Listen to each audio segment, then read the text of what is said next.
여러분들에게 좀 좋은 소식을 전해드려야 되는데요. 늘 우울한 소식을 전해드려서 죄송하다는 말씀을 전하고 싶습니다. 여러분, 러시아의 우크라이나 침공 장기화와 그리고 기후변화입니다.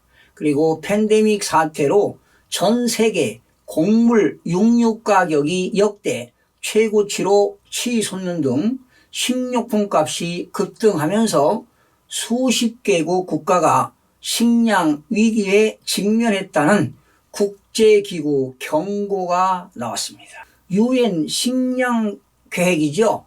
WEP와 식량농업기구 FAO는요, 공동으로 발표한 보고서에서 분쟁과 폭염, 홍수 등 극한의 기후변화, 팬데믹 사태의 지속적인 영향과 우크라이나 전쟁이 식량과 연료 가격 급등을 불러왔고요. 이는 세계 수십 개국 국가 수백만 명을 빈곤과 굶주림으로 몰아넣고 있다고 밝혔습니다. 보고서에서는 특히 우크라이나 전쟁이 이미 전 세계적으로 꾸준히 상승 중인 식량 및 에너지 가격을 악화시켜 모든 지역의 경제 안정에 영향을 미치고 있다고 지적했습니다.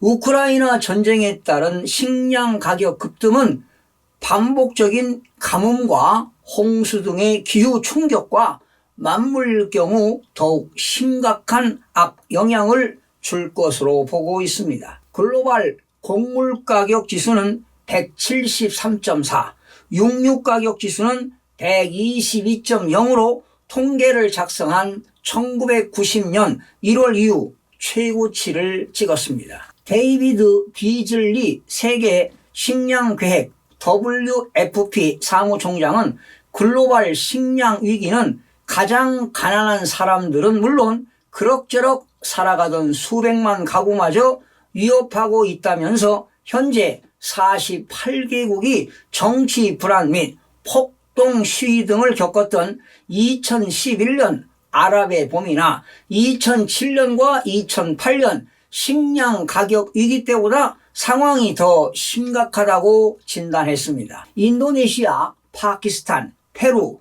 그리고 스리랑카 등에서 벌어지는 식량 위기는 빙산의 일각이라고 지적하면서 에티오피아, 나이지리아, 남수단, 예멘, 아프가니스탄, 소말리아 등 6개국은 식량 위기 최고 경계 지역으로 기아와 죽음에 직면한 인구가 75만 명에 이른다고 추정했습니다. 선진국이나 개발도상국이라고 해서 사정이 나은 건 절대 아닙니다.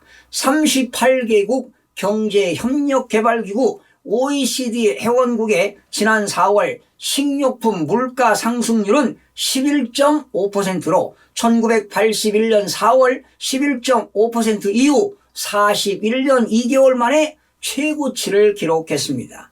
비료와 사료 가격, 인건비, 유통비용 등이 치솟으면서 곡물 및 육류 가격도 치솟자 인도는 밀과 설탕, 말레이시아는 닭고기 등을 포함한 26개국은 대표 농산물들의 수출을 금지했고요. 이는 다시 인플레이션을 부추기고 있습니다. 두 기구는 또 우크라이나 전쟁이 전 세계적인 식량과 에너지 가격 상승을 악화시켰다고 지적했는데요. 한편 토니 블링컨 미 국무장관은 식량 안보 회의에서 러시아 해군이 흑해를 봉쇄해 우크라이나 곡물이 배에 갇혔다. 이는 협박이라고 비판했습니다. 또 샤를 미셸 유럽연합 EU 정상회의 상임의장은요, UN 안전보장이사회에서 러시아는 식량 공급을 개발도상국에 대한 스텔스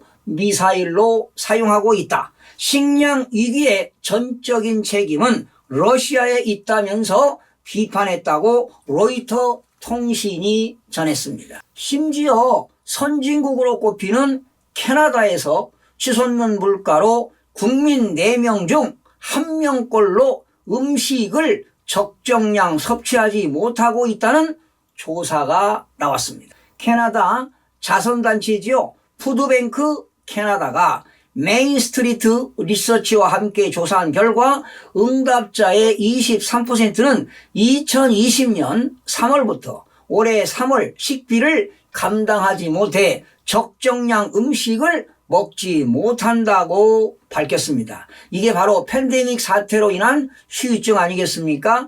연소득이 5만 캐나다 달러입니다. 우리나라 돈으로 4,900만 원인데요. 이렇게 4,900만 원 미만 계층에서는 이 같은 비율이 40%로 전체의 2배에 육박했습니다. 응답자 중 5명 중 1명꼴로 적어도 한 번 이상 굶주림을 겪은 것으로 조사가 됐습니다. 캐나다 인구에 대비하면 700만 명이 넘습니다. 식비 부족의 원인으로 주거비 상승을 꼽은 이들이 전체의 61%로 가장 많았습니다. 푸드뱅크 캐나다의 크리스틴 비어즐리 최고 경영자는 집값과 연료비, 식료품 값이 오르면서 식비가 부족해지고 있다며 각 지역 대다수 푸드뱅크의 대처 능력이 이미 한계점에 치닫고 있어 올 여름이 푸드뱅크 41년 사상 가장 어려운 시기가 될 것이라고 말했습니다. 이것은 미국도 역시 마찬가지로 보겠는데요. 캐나다 각 지역에서 처음으로 푸드뱅크를 찾는 주민들이 몰려들고 있으며 지역에 따라 신규 방문자가 25%까지 증가했다고 합니다. 역시 이것도 미국과 똑같은 상황이 벌어지고 있네요. 미국도 이러한 상황이 똑같이 벌어지고 있습니다. 한편 캐나다 통계청은 4월 식료품 가격이 작년 동기 대비 9.7% 상승해 1981년 9월 이래 최대폭을 기록했다고 밝혔습니다. 캐나다의 주식인 파스타 가격이 19.6% 오른 것을 비롯해 시얼리 제품이 13.9%, 빵이 12.2%, 과일은 10% 등의 상승폭이 컸습니다. 미국에서는요, 학업을 포기하고 취업하는 대학생들이 늘고 있습니다. 인플레이션 탓에 생계비 부담이 증가한 가운데 구인난이 지속돼 일자리를 구하기 쉬워졌기 때문입니다. 장기적으로는 미국 고용시장에 악영향을 줄 것이라는 우려가 나옵니다. 뉴욕타임즈는요, 미국 국립학생정보센터가 지난달 발표한 통계 자료를 인용해 올해 미국 대학 진학생이 대폭 감소했다고 보도했는데요. 올해 4년제 대학 봄학기에 등록한 학생은 지난해 같은 기간보다 66만 2천 명, 4.7%가 감소한 1,408만 5천 명으로 집계됐습니다. 같은 기간 2, 3학년제 전문대지요. 커뮤니티 컬리지 등록자도 약 35만 명이나 줄어들었습니다. 팬데믹 사태 확산 이후 미국 대학 등록자는 감소해 왔습니다. 지난해 4년제 대학 등록자는 2019년 대비 6.6% 감소한 1,443만 명을 기록했습니다. 커뮤니티 컬리지 등록자도 전년보다 82만 명, 즉 13%가 줄어들었습니다. 미국의 고임금 일자리가 늘어나자 고교 졸업생들이 대학 진학보다 취업을 더 매력적인 선택지로 인식하고 있습니다. 최근 미국의 구인난은 심각한 상황입니다. 임금 상승률은 1980년대 이후 40년 만에 최고치를 기록하고 있습니다. 주로 저임금 미숙련 노동자가 종사하는 레저와 서비스업 분야에서 임금이 대폭 상승했다고 뉴욕타임즈는 보도했습니다. 우리나라의 식량 자급률은요, 해마다 하향 곡선을 그리고 있습니다. 특히 밀과 옥수수 등은 거의 전적으로 수입에 의존하고 있는 상황입니다. 정부는 식량 주권 차원에서 식량 자급률을 끌어올리고 대체 식품을 만드는데 총력을 기울이고 있습니다. 농림축산식품부에 따르면요, 우리나라 식량 자급률은 2020년 기준 45.8%입니다.